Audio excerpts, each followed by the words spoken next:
Najuta kukufahamu sehemu ya kwanza.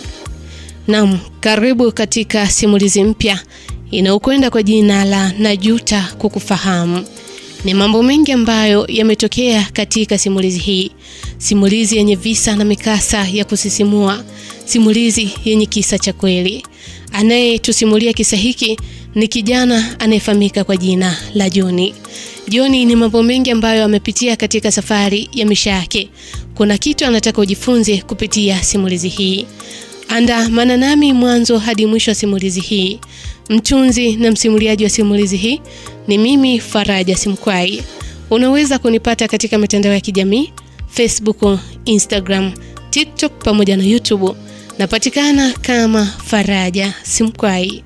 Johnny anasema kuna watu huja maishani mwetu kama baraka na wengine huja maishani kama funzo. Hapo mwanzo nilidhani kwamba nilikuwa napata upendo. Kumbe nilikuwa najijengea maumivu. Na leo nahadithia hadithi hii si kwa fahari bali kwa majuto. Yani najuta kukufahamu. Johnny anaanza kwa kutueleza. Johnny anasema, kwa majina yangu mimi nafahamika kama Johnny Nelson. Ni mzaliwa huko mkoani Tabora. Mkoa wa Tabora ambao ulikuwa ni sehemu ya kumbukumbu nyingi za maisha yangu. Hapo ndipo nilipozaliwa, nikakulia na kuanza kuelewa maisha kwa macho ya mtoto. Wazazi wangu walikuwa watumishi wa serikali, watu waliothamini nidhamu, heshima na juhudi. Baba yangu alikuwa ni mkali sana, lakini alikuwa ni mtu mwenye upendo wa vitendo. Mama naye alikuwa ni mtu mpole sana, mwenye busara na sauti ya kutuliza kila mara kulipotokea mgogoro nyumbani. Mimi pamoja na familia yangu tulikuwa tunaishi katika nyumba ya serikali, nyumba ya kawaida tu, lakini iliyojaa amani. Kila asubuhi nilizoea kuwaona wazazi wangu wakijiandaa kwenda kazini. Waliniacha mimi pamoja na ndugu zangu kwa ahadi kwamba maisha mazuri hujengwa kwa uvumilivu na uaminifu. Maneno hayo yalionekana kawaida wakati ule. Sikujua kama yangekuja kunihukumu miaka mingi baadaye. Basi nilipofika umri wa shule ya sekondari, maisha yetu yalibadilika ghafla. Wazazi wangu walihamishwa kikazi kwenda jijini Dar es Salaam. Na ilikuwa ni mara yangu ya kwanza kuondoka mkoani, kuacha marafiki zangu ambao niliwazoea, walimu na mazingira ambayo nilikuwa tayari nimeshazoea. Nililia kimoyomoyo, lakini sikuwa na sauti ya kupinga. Nilikuwa ni mtoto na nilikuwa bado niko chini ya wazazi, na maamuzi yao yalikuwa kama sheria kwangu. Basi jiji la Dar es Salaam lilinipokea kwa kelele, haraka na ndoto mpya. Maisha ya mjini hayakuwa rahisi kama nilivyodhani. Kila kitu kilihitaji pesa, kila ndoto ilihitaji juhudi maradufu. Hata hivyo wazazi wangu walijitahidi sana kuhakikisha sikosi mahitaji ya msingi na elimu bora. Walinilea Johnny mimi katika misingi ile ile walionipa nikiwa mkoani Tabora, heshima na subira na kujistiri. Lakini furaha siku zote anasema haidumu milele. Nilipokuwa bado kijana, mauti yaliyotenganisha wazazi wangu pamoja nami. Basi kwa muda uliojaa maumivu makali. Kwanza baba alitangulia mbele za haki baada ya kuugua kwa muda mfupi. Mama yangu alijaribu sana kuwa imara, lakini majonzi yalimwandama hadi afya yake ikaanza kudhoofika. Mwaka mmoja baadaye, naye mama akatuacha. Nilijikuta duniani peke yangu, japo nilikuwa na ndugu zangu wawili ambao ni kaka zangu. Nilijihisi kama mizizi yangu yote ilikuwa tayari imeshakatwa. Nililazimika kukua haraka kuliko umri wangu ulivyotaka. Basi mimi pamoja na ndugu zangu tukaanza maisha ya kujitegemea. Tukapambana na dunia kwa jina la kujenga maisha niliyoona kwa wazazi wangu. Na ndipo nilipokutana na mwanamke, Neema. Mwanamke aliyenipa sababu ya kuamini tena katika familia. Basi mimi na mwanamke huyu tulifunga ndoa. Tukabarikiwa kupata mtoto mmoja. Nilijipa ahadi kwamba sitarudia makosa ya duniani. Nitailinda familia yangu kwa nguvu zangu zote.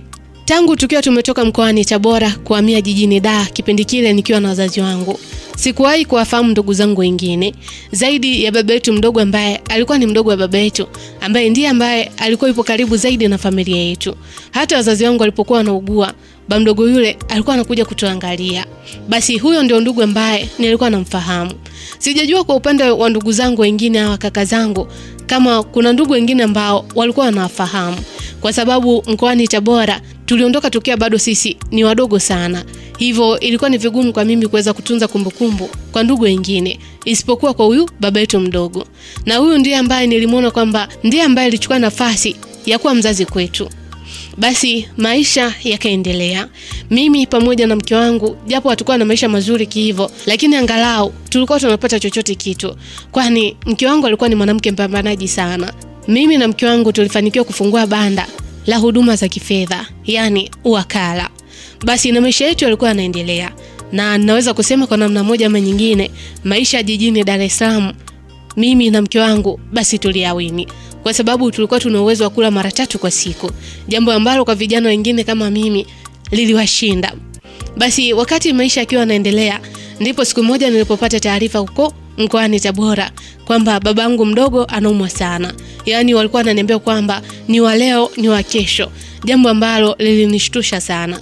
Ikabidi niwapigie ndugu zangu wengine simu ili niwaambie. Ndugu zangu nilikuwa na maana kwamba wale kaka zangu wawili, kwa sababu katika familia yetu mimi ndo mtoto wa mwisho. Na kaka zangu kwa kuwa walikuwa na majukumu mengi, na kama ambavyo nilikwambia, katika familia yetu baada ya wazazi wetu kufa, mimi ndo ambaye angalau nilikuwa najiweza kidogo. Basi tukakubaliana mimi pamoja na ndugu zangu kwamba natakiwa niende mkoani Tabora kwa ajili ya kwenda kumuuguza baba mdogo. Basi nikaongea na mke wangu, na mke wangu alinielewa. Na nikamwambia kwamba kama baba mdogo atapona haraka, na mimi nitarejea haraka kuja jijini. Lakini nitaangalia mazingira namna ambavyo yatakuwa. Nashukuru Mungu, mke wangu alikuwa ni mtu mwelewa sana. Alinielewa.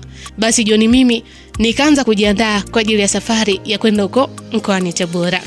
Basi siku ilipoadia, nikafika huko mkoani Tabora.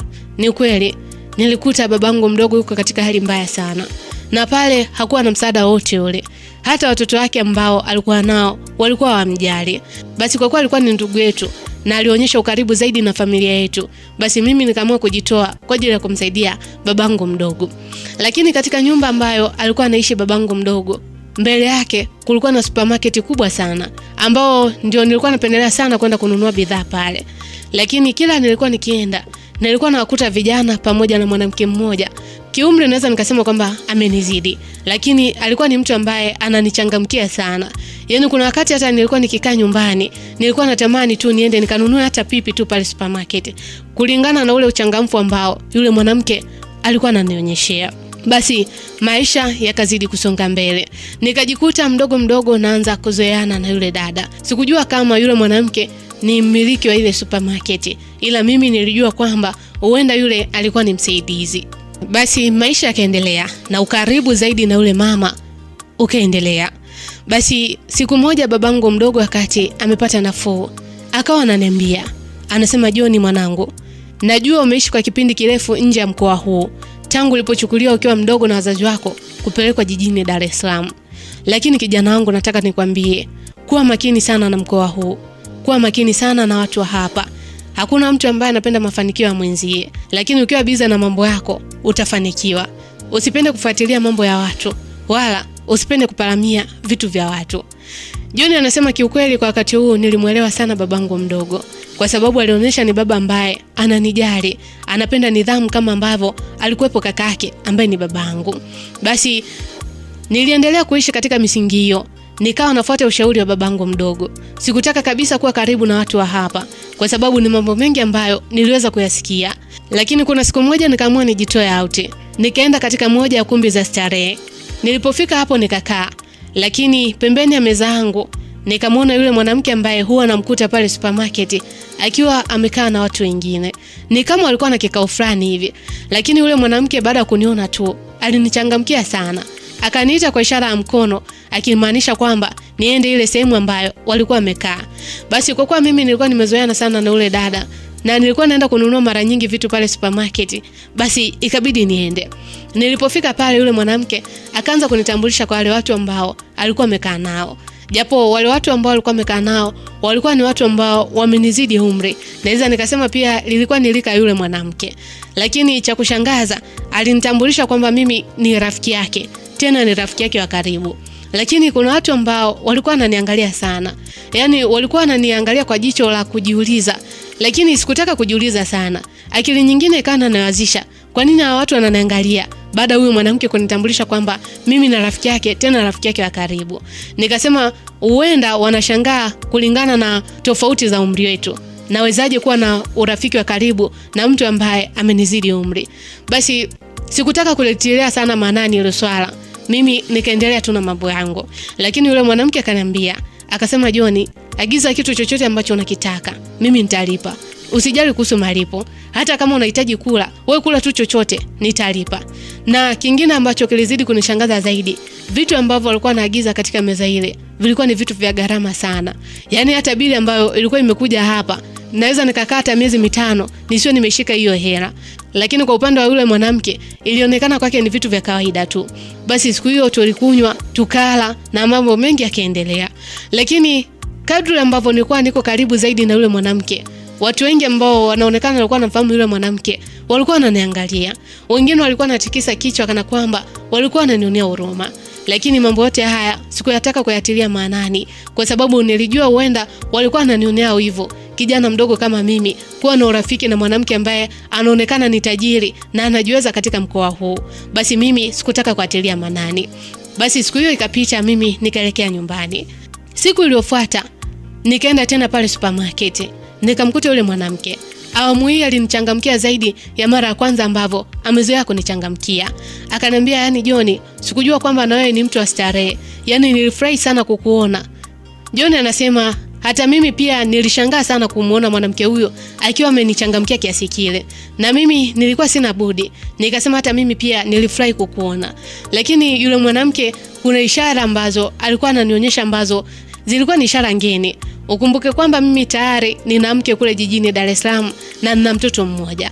Lakini yule mwanamke alionyesha dhahiri kwamba alikuwa anahitaji kuwa kimahusiano na mimi. Jambo ambalo kwa wakati huu sikuwa tayari. Lakini yule mwanamke alikuwa anatumia kila njia ya kuwa karibu na mimi ili aniingize katika mahusiano. Yani niwe katika mahusiano mimi pamoja na yeye. Wanasema siku zote simba aliyefungwa huweza kusahau pori, lakini pori halimsahau simba wake. Mkoa ule ambao nilikuwa nimetoka, mkoa wa Tabora, sikuamini kwamba kuna siku ambao ulikuwa unaningojea. Sio kwa kumbukumbu, bali kwa mtihani mzito ambao ndio ni mimi nimewahi kupitia katika mkoa huu, na ndipo majuto yalipoanzia. Naam, na huo ndio mwisho wa sehemu ya kwanza wa simulizi inayokwenda kwa jina la Najuta Kukufahamu.